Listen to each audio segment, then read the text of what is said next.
La langue de barbarie. Parlons de la langue de barbarie. Prenons les différences. Les locales, il y avait plus de 3000 voix de différence. À notre défaveur. Aujourd'hui, on est à plus de 800 voix de différence à notre faveur. D'accord? Les deux écoles, Cheikh Touré, la différence de voix est moins de 300 voix, aux alentours de 300 voix. Qu'est-ce qui explique ça? Non, mais quand on suit une courbe, aujourd'hui, si l'opposition, par exemple, le parti gagnante, je ne sais même pas comment la coalition gagnante, je ne sais même pas, dite gagnante, je ne sais pas comment elle l'appelle en réalité, mais on va dans une dynamique où elle perdra cette coalition-là. Clairement, quand on ira aux élections présidentielles, alors je suis persuadé.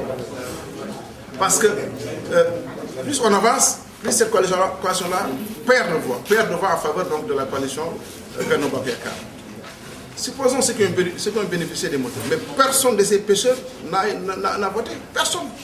En réalité, parce qu'ils étaient tous inscrits avec leur famille, ils étaient inscrits en Mauritanie. Ils n'ont pas voté. C'est comme 629 personnes, plus de 6000 familles. Aujourd'hui, c'est-à-dire que 3000 familles votent, s'inscrivent donc au niveau de Saint-Louis et que votent pour Saint-Louis, mais la tendance, elle est inversée. C'est ça la réalité. Donc, ces actions-là, effectivement, ce n'étaient pas des actions calculées. Le président devait venir en appui, en accompagnement donc à ces citoyens qui ont eu des problèmes en Mauritanie, et les a aidés. Point final. On ne peut pas faire des analyses politiques par rapport à ces actions-là en réalité. C'est ça la réalité des chiffres. Et demain, moi je dis, quelqu'un comme Baraya, politiquement, il est terminé. C'est fini pour lui. Il ne se relèvera plus. Ça, c'est la réalité. Et demain, s'il y a élection demain, la coalition gagnera les élections à plus de 50%. C'est ça la réalité des chiffres. Donc, ce qui se passe au niveau des centres, Rawan Ngom, etc., tout ça, mais c'est vrai que tout le monde sait que Rawan Ngom est un centre un peu difficile. Mais si je prends le cas de l'honorable député Amit Gueye, il n'a pas fait de campagne. Il était coulé au lit pendant la durée de la campagne en réalité. Sans faire de campagne, ils ont perdu que de 111 voix environ. Donc il faut faire des analyses un petit peu plus, en tout cas, complètes pour quand même tirer des conclusions. En tout cas, nous sommes dans une dynamique qui, demain, si on va aux élections présidentielles, le président de la République aura la majorité absolue. Ça, c'est garanti et c'est sûr. Pour voir les langues de barbarie, pour cette élection locale, nous perdons 3000 voix. Aujourd'hui, si nous avons la somme, nous avons gagné la langue de barbarie pour une différence de voix à peu près 200 000 voix. Donc, nous avons gagné. Nous avons propriété Baraye. Politiquement, Baraye est en attaque. Parce que ni mbir mi de demain, c'est fini pour lui. C'est ça la réalité politique. Deuxièmement, par exemple, vous faites que vous appelez langue de barbarie. Vous appelez la population langue de barbarie pour des questions politiques. Vous appelez parce que c'est des citoyens qui ont vous appelez parce que devoir le waré fam vous appelez.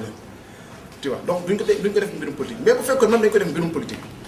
Nous avons appelé, amul kenn ko xamni voté na ci Saint-Louis voté wul sax parce que ñom ñep manam Mauritanie lañu inscrire ils sont 629 familles 629 familles pour calculer buñ koy xayma à peu près dafa nek plus de 6000 personnes mais sur les 2000 3000 personnes buñu voté won pour lenn voté buñu voté président de la République donc tay waxatuñ lool donc day yobbu le score à plus de 50% pour donc la coalition Benno Bokk Yakaar. Donc, ce que je veux dire, c'est analyse. Vous avez dit que vous avez tirer des conclusions. Donc, vous avez des conclusions. Rawan Ngom aussi. Mais Rawan Ngom, différence de voix. Et puis, tout le temps, Rawan Ngom est un centre difficile pour le pouvoir. Mais on a un député qui on a un député. Mais on a un député qui a mais il faut campagne. Campagne doit faire votre. Donc, il faut analyser. Mais ce que je veux dire, c'est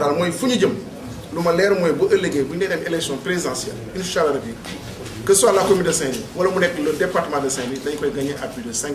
On peut assurer dès à présent que, quelle que soit l'élection, le président de la République a une majorité absolue, même majorité confortable. Et nous allons parce que devant vous, professeur mathématicien, nous avons un cours de réflexion devant vous. Et là, nous avons un sens pour mënatuñu dellu ginnaaw parce que duñu dellu ginnaaw parce que président def na loo xam ne fii population ci boppam gis nañ ko teg nañ seen bët moo tax ñu jox ko te dañ koy continuer di ko jox confiance et c'est tout.